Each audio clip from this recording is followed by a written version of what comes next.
इसमें थोड़ी ट्रिग्नोमेट्री आ गई। रिफ्रैक्शन के दो लॉज है, बहुत ही इंपॉर्टेंट है दोनों लॉज, पहले सुन लीजिए। दोनों लॉज में से सेकंड लॉ ज्यादा इंपॉर्टेंट है। सेकंड लॉ का स्पेशली नाम भी है स्नेल्स लॉ। एग्जाम में स्नेल्स लॉ पॉपुलरली आता है, स्नेल्स लॉ पे क्वेश्चन भी आते हैं, ध्यान से सुनेंगे। फर्स्ट लॉ ये कहता है रिफ्रैक्शन का कि कोई भी, जैसे मान लो ये ग्लास स्लैब है, कोई भी इंसिडेंट रे आएगी, यहाँ पे क्या होता है डॉटेड लाइन से बच्चों, नॉर्मल, और यहाँ ये रे कौन सी जाएगी, रिफ्रैक्टेड रे। इंसिडेंट रे, नॉर्मल और रिफ्रैक्टेड रे। यहाँ पे बोला the incident ray, the refracted ray and the normal at a point of incidence, ये point of incidence, all lie on the same plane, सभी एक ही प्लेन पे है। मतलब अगर ये मेरा हाथ एक प्लेन है, यहाँ से इंसिडेंट रे आ रही है, रिफ्लेक्टेड भी यही जाएगी, नॉर्मल भी यही बनेगा, मतलब कोई भी 3D फिगर नहीं है। समझ में आ रहा है आप लोगों को कि सभी एक ही प्लेन पर है। सभी एक ही प्लेन का मतलब है कि जैसे मैंने बोर्ड पर ड्रॉ किया सब कुछ ऐसा ही है। लेट्स सपोज, ध्यान से सुनो, मैं आपके सामने ये फिगर ड्रॉ करती हूँ, ये बॉक्स, क्या ये बॉक्स 2D फिगर है 3D फिगर है ना। देखियो ये लाइन अलग एक जा रही है अलग डायरेक्शन में, ये अलग डायरेक्शन है, ये अलग डायरेक्शन है ना बच्चों, अलग अलग डायरेक्शन है ना। पर यहाँ पे इन तीनों की एक ही डायरेक्शन है, तीनों एक ही सरफेस पर है, एक ही प्लेन पर है। ये फर्स्ट लॉ कहता है। Is it okay? कौन कौन सी तीनों चीज, इंसिडेंट रे, नॉर्मल, रिफ्रैक्टेड। सभी वीडियो से नोट कर लेना, मतलब एक बार घर पे जाके एक बार वीडियो जरूर देखा करो, you have to see that. Next thing is second law है स्नेल्स लॉ। स्नेल्स लॉ क्या कहता है, stop writing everyone. Snell's law क्या कहता है, जिस भी एंगल से इंसिडेंट रे आती है, पहली बात तो उस एंगल का नाम, किस एंगल से इंसिडेंट रे आती है, this angle is angle of incidence. जिस एंगल से रिफ्रैक्टेड रे निकलती है, दिस एंगल इज कॉल्ड मॉजन। क्या कहते हैं इस एंगल को, एंगल ऑफ, मॉजन नहीं आता बेटा आपको, रिफ्रैक्शन। तो एंगल ऑफ इंसिडेंस का साइन एंगल साइन आई अपॉन में साइन आर। साइन आपको पता है ना, साइन क्या है, ट्रिग्नोमेट्रिक फंक्शन होता है। जो भी इंसिडेंस एंगल है उसकी साइन वैल्यू लेनी है, जो भी रिफ्रैक्टेड एंगल है उसकी साइन वैल्यू लेनी है। साइन सबको आता है, चैप्टर 8 कर रही हूँ हम लोग, आता है ना, साइन कॉस टेन पता है ना क्या होते हैं ये, ट्रिग्नोमेट्रिक फंक्शंस। तो जो भी तुम्हारा एंगल आए, मान लो एंगल आया 90 है, तो हम लिखेंगे साइन 90, इसकी वैल्यू होती है, मान लो रिफ्रैक्टेड एंगल है 30 डिग्री, तो लिखेंगे साइन 30, इसकी वैल्यू थी 1/2। ठीक है, क्या हो गया, दोनों वैल्यूज को रखना है, सॉल्व करना है, और इससे जो निकल कर आएगा वो है n, और उसे कहते हैं रिफ्रैक्टिव इंडेक्स। Refractive index. अब ये कितने काम का है रिफ्रैक्टिव इंडेक्स, इसे पढ़ना है, पॉज कर दो। तो नेक्स्ट है हमारे पास, हेडिंग डालेंगे, आई मीन लिखेंगे, refractive index has no unit. Refractive index has no unit.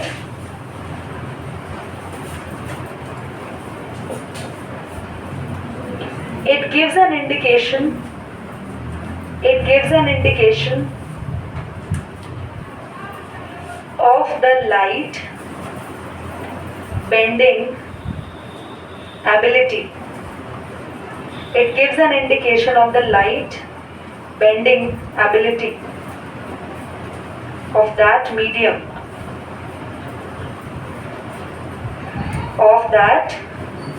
medium. Question लिखेंगे एक, अ बीम ऑफ लाइट, आपने जो भी डेफिनेशन लिखा इसका हेडिंग क्या है इसकी? कोई हेडिंग नहीं थी, जस्ट उसके बाद लिखना था आपको। A beam of light passes from air, a beam of light passes from air into a substance X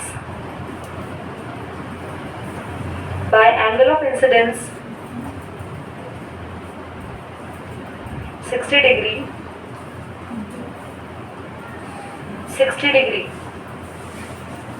and angle of refraction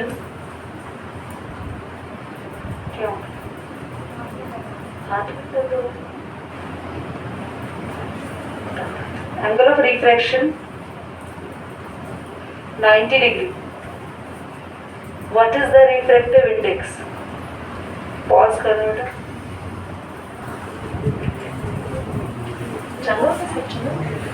चलिए बेटा, तो रिफ्रैक्टिव इंडेक्स को कैलकुलेट करेंगे. मैंने आपको एक क्वेश्चन लिखवाया है जिसमें इंसिडेंट एंगल कितना डिग्री दिया हुआ है 60 डिग्री. तो हम साइन आई की वैल्यू रखेंगे साइन 60 और रिफ्रैक्टिव एंगल साइन 90. साइन 60 होता है हमारे पास 0, 1/2, 1/√2, absolutely right. √3/2. साइन 90 1. तो वैल्यू √3/2 आई. आप यहीं पर आंसर अपना छोड़ सकते हैं, बट अगर आपको एग्जाम में √3 की वैल्यू दी हुई होगी 1.732, then you can apply the value और आप उसके बाद सॉल्व कर सकते हैं. Otherwise leave can answer. कभी कभी ऐसा होगा कि साइन के एंगल 70 डिग्री 42 20 डिग्री ऐसे भी आ सकता है.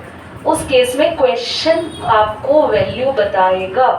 आपको क्वेश्चन में वैल्यू दी होगी कि साइन 30 की क्या वैल्यू रखनी है या साइन 20 की क्या वैल्यूज रखनी है. सारी वैल्यूज नहीं देंगे.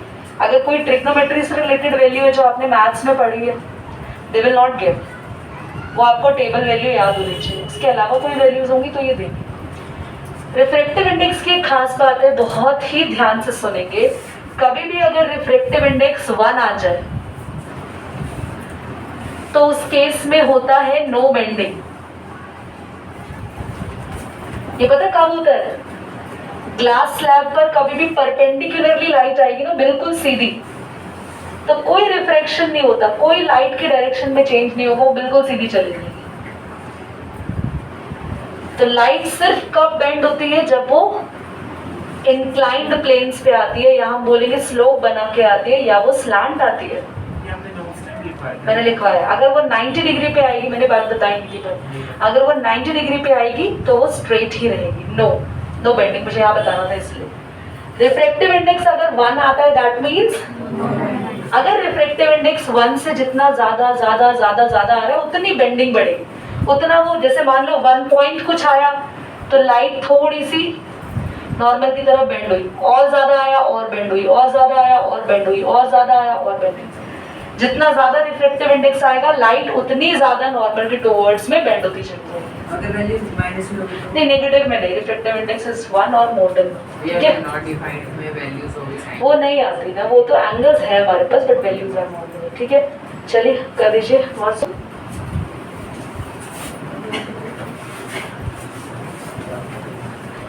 बच्चों, एक होता है रिलेटिव रिफ्रैक्टिव इंडेक्स और एक होता है एब्सोल्यूट रिफ्रैक्टिव इंडेक्स. इससे पहले हम ये दोनों रिफ्रैक्टिव इंडेक्स जाने. आपके पास रिफ्रैक्टिव इंडेक्स कैलकुलेट करने का एक और फॉर्मूला भी होता है. एक तो मैंने आपको सिखा दिया, साइन आई अपॉन में बोलो साइन आर. एक फॉर्मूला और होता है हमारे पास, speed of light in medium 1. Medium 1 मतलब जिस मीडियम से लाइट आ रही है. फॉर एग्जाम्पल, देवांशी क्या हो गया? फॉर एग्जाम्पल, अगर लाइट एयर से ग्लास में एंटर कर रही है तो कहां से आ रही है लाइट? मुस्कान, टुवर्ड्स क्या?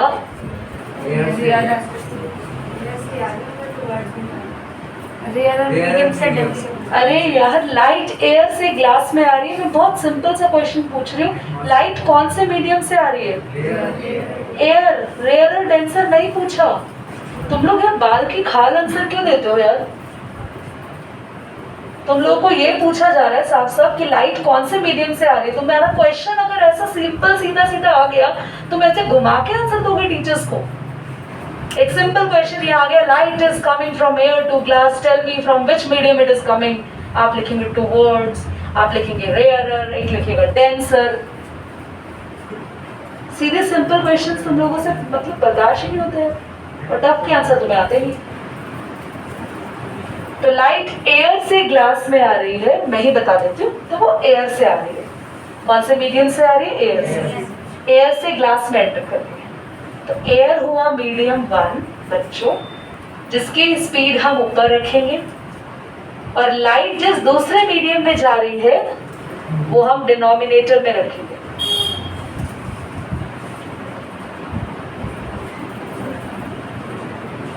और दोनों को डिवाइड करके हमारे पास आएगा refractive index.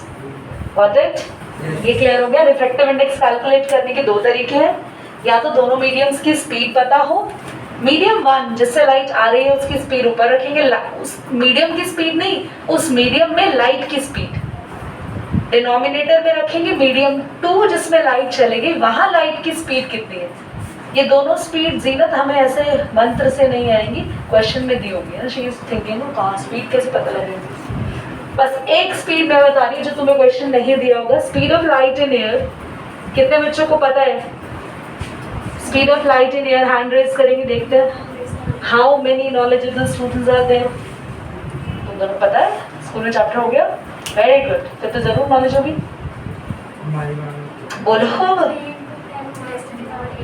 Yes, 3 × 10 raised to the power 8। या तुम लोग के रेज टू द पावर चक्कर में ना 3 × 10 raised to the power 8 metre ये होता है। ये बस एक ऐसी स्पीड है जो हो सकता है आपको क्वेश्चन में ना दी हो, ये वैल्यू आपको लर्न करनी है। बाकी किसी भी मीडियम में लाइट की स्पीड क्वेश्चन में ऑलरेडी गिवन है। नेक्स्ट थिंग, रिलेटिव और एब्सोल्यूट रिफ्रैक्टिव इंडेक्स जान लीजिए सभी। जब लाइट का मीडियम 1 जहां से लाइट आ रही हो वो अदर देन वैक्यूम हो, मतलब वो वैक्यूम ना हो या एयर ना हो, लाइट इनको छोड़ के बाकी किसी भी मीडियम से आए, लाइट ग्लास से आ रही है या वाटर से एंटर कर रही है, लाइट का पहला मीडियम जब एयर नहीं होता, वो कोई भी और मीडियम हो सकता है, उसके थ्रू लाइट जब दूसरे मीडियम में जा रही है, मीडियम 2 में जा रही है, तो कैसा रिफ्रैक्टिव इंडेक्स है? और जब मीडियम 1 फिक्स कर दे कोई कि मीडियम 1 वैक्यूम ही होगा या मीडियम 1 एयर ही होगा, that is called absolute refractive index. ठीक है, तो जब लाइट वैक्यूम से एंटर करती है किसी भी दूसरे मीडियम में, दूसरा मीडियम का कोई मतलब है ही नहीं, दूसरा मीडियम कुछ भी हो सकता है, जब आप पहला मीडियम फिक्स कर दो कि हमारा फर्स्ट मीडियम वैक्यूम में एयर नहीं होगा, इसके अलावा कोई भी हो सकता है, दैट इज। और अगर फर्स्ट मीडियम फिक्स हो जाए वैक्यूम में एयर ही है, आपसे क्वेश्चन आ सकता है कि light is travelling from air to glass, it is relative refractive index और एब्सोल्यूट? एब्सोल्यूट। ठीक है, कर दो पॉज। समझ में आया?